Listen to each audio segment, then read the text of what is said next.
사도신경 하심으로 신앙 고백하겠습니다.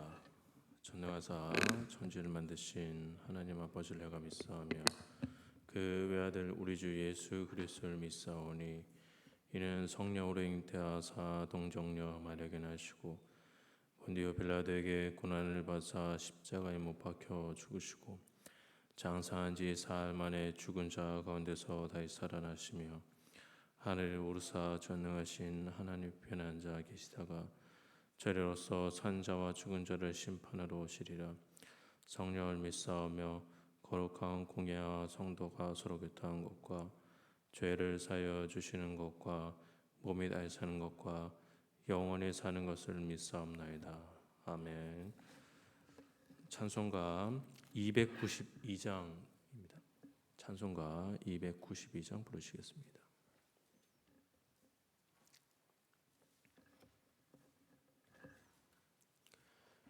주 없이 살 수 없네 죄인의 구주여 그 귀한 보배 피로 날 구속하소서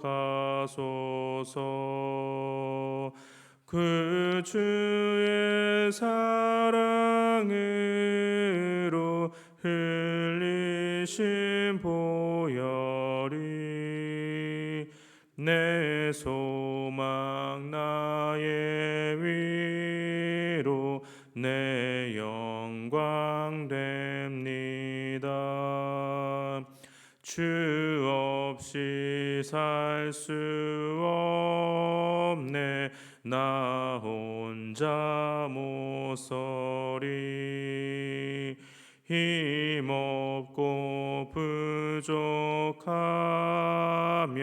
지혜도 없도다 내 주는 나의 생명 또 나의 힘이라 주님을 의지하여 지혜를 얻으리 주 없이 살 수 없네 내 주는 아신다 내 영의 깊은 간구 마음의 소원은 주밖에 나의 마음 네 알아주리요 내 마음 위로하사 평온케 하시네 주 없이 살 수 없네 세월이 흐르고 이 깊은 고독 속에 내 생명 끝나도 사나운 풍랑일 때 날 지켜주시니 내 곁에 계신 주님 늘 힘이 됩니다. 아멘. 함께 보실 하나님의 말씀은 사무엘하 11장 1절에서 13절입니다. 사무엘하 11장 1절에서 13절입니다. 신약성경, 구약성경 478면쯤에 있습니다.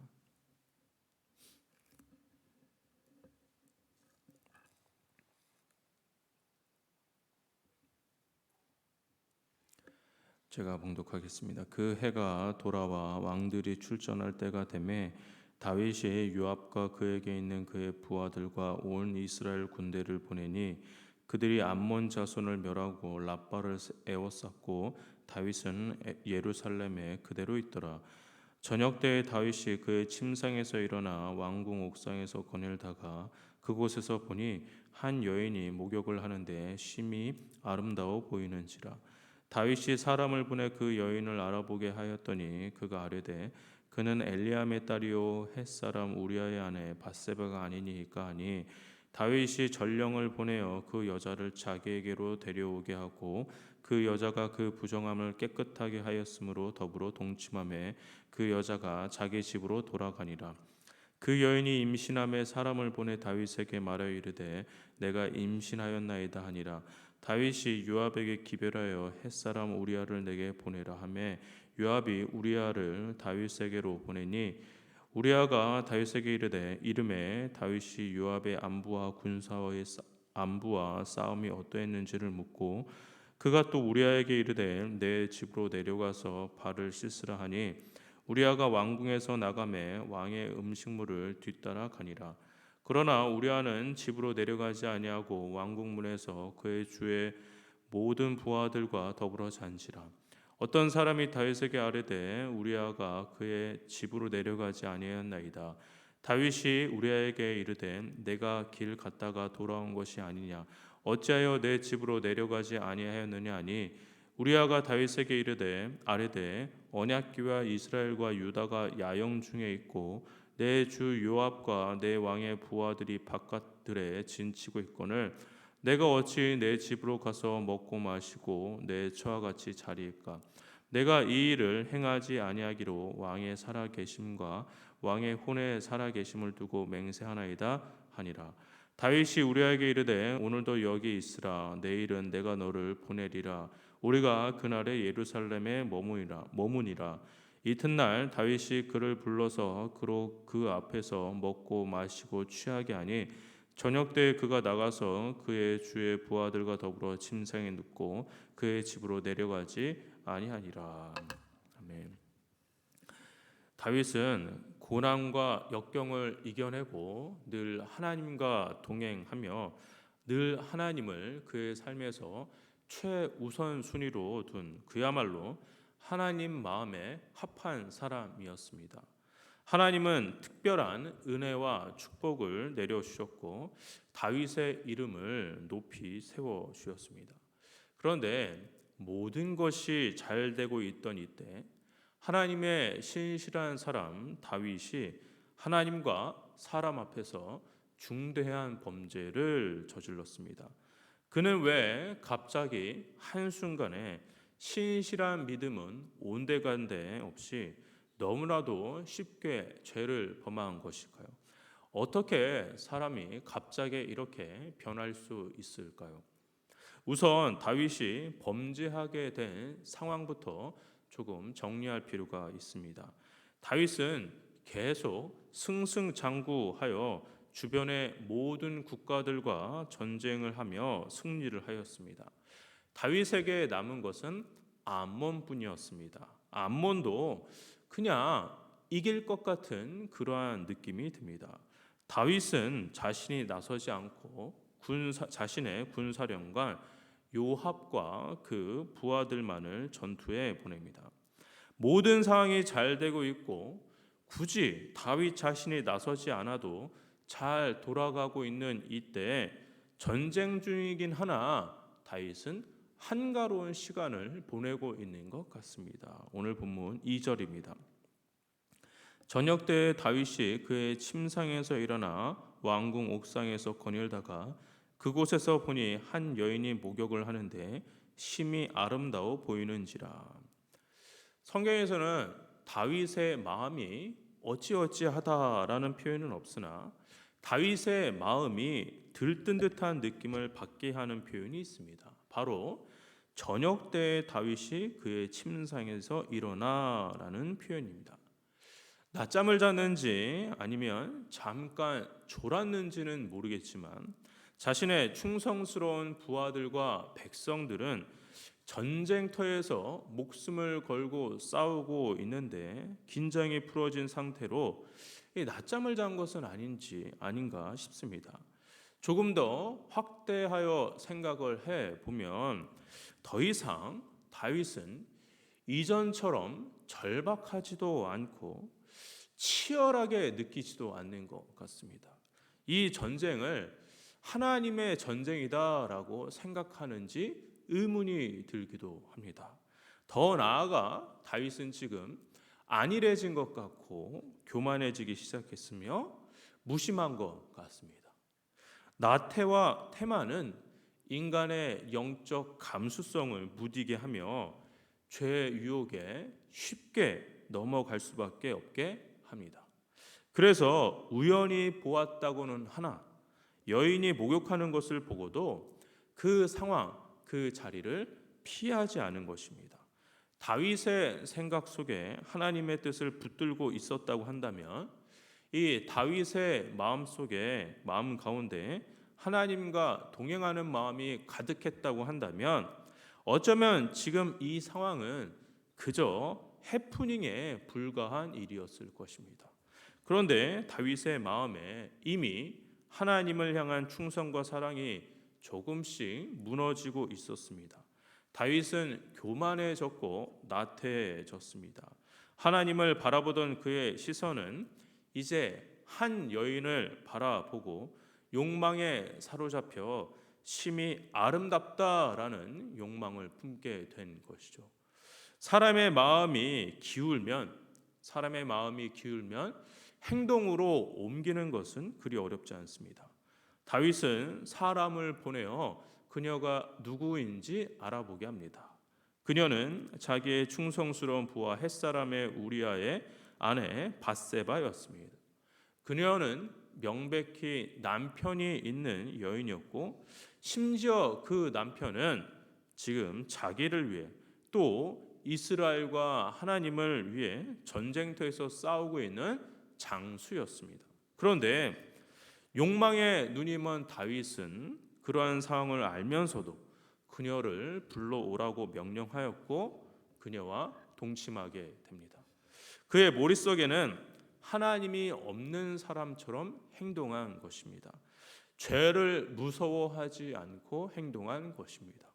그러다 보니 다윗은 순식간에 완전한 죄의 나락에 떨어져 버린 것입니다. 하나님 앞에서 온전히 사는 것과 하나님과 멀어지면서 죄악을 범하는 삶은 그리 멀지 않습니다. 그리고 죄에 빠져서 살다가 마음을 돌이켜 의롭게 살아가는 것보다 의롭게 살아가다가 죄에 빠지는 것이 더 쉽고 더 순식간에 일어나는 일인 것 같습니다. 그리고 한번 죄의 맛을 보면 브레이크 없는 기관차처럼 폭주하는 것이 죄의 특성입니다. 지금 다윗이 그러합니다. 밧세바가 임신하자 다윗은 자기의 죄를 회개하는 대신에 은폐를 시도하게 됩니다. 전쟁터에 있는 우리아를 불러들이고 밧세바와 동침하게 하려 하는 것이죠. 아이의 아버지를 바꾸려고 하는 것입니다. 어떻게 하나님의 사람이 이렇게 음흉하고 치밀한 계획을 세워서 반인륜적인 일을 범하려고 하는 것일까요? 죄가 이렇게 무섭습니다. 죄를 범하고 또한 그 죄를 멈추지 않고 더 나아가 그 죄를 장성하게 두면은 우리의 삶에 치명적인 결과를 일으키게 되는 것입니다. 훌륭한 사람이건 존경을 받았던 사람이건 하나님의 사람이라고 했건 그 누구도 예외가 없습니다. 우리 모두 죄 앞에 너무나도 연약한 존재인 것이죠. 성문교회 성도 여러분, 우리는 죄의 무서움을 기억해야 할 것입니다. 죄가 우리 문 앞에 늘 엎드려 있다라는 것을 기억하며 늘 경계해야 할 것입니다. 혹 우리가 하나님과 온전한 관계 가운데 있다고 생각해서 방심해서도 안 될 것입니다. 안심해서도 안 됩니다. 왜냐하면 죄는 멀리 있는 것이 아니라 우리 삶 가까운데 가장 가까운 곳에 늘 도사리고 있기 때문입니다. 특별히 모든 것이 잘 되고 있을 때, 신앙생활도 그 어느 때보다 안정적으로 하고 있다라고 생각이 들 때, 그때가 역설적으로 가장 위험한 때가 될 수도 있습니다. 오늘 하루 살아가실 때 우리 인간은 죄 앞에서 너무나도 연약한 존재임을 알고, 또 죄가 멀리 있는 것이 아니라 우리의 일상생활 가운데 너무나도 가까이 있다라는 생각을 인식하며, 또한 우리가 평안하고 부족함이 없다고 할 때 그때가 가장 위험하다는 사실을 알고, 늘 주님의 은혜와 사랑을 겸손하게 구하시는 성문교회 성도님들 되시기를 주의 이름으로 축원합니다. 기도하겠습니다.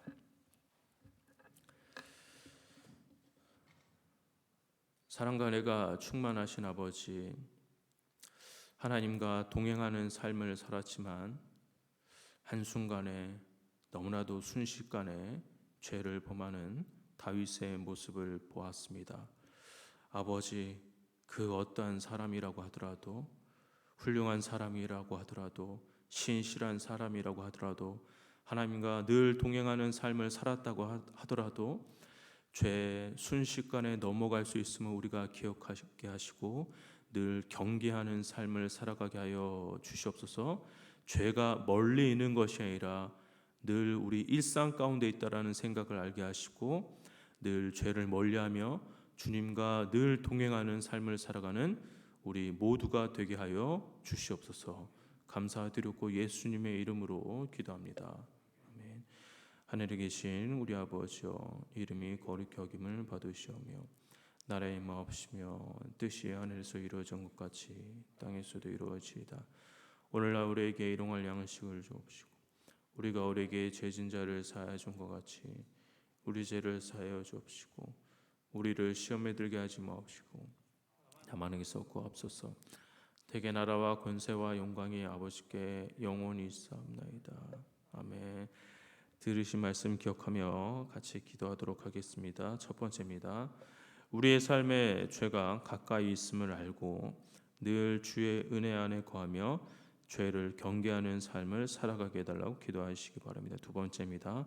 우리의 삶과 신앙을 방해하는 죄가 있다고 한다면 그 죄를 과감하게 끊게 해달라고 기도하시기 바랍니다. 세 번째입니다. 몸과 마음이 불편한 성도들을 기억하셔서 회복의 은혜를 더하게 해달라고 기도하시고 각자 개인 기도하시고 돌아가도록 하겠습니다. 기도하겠습니다.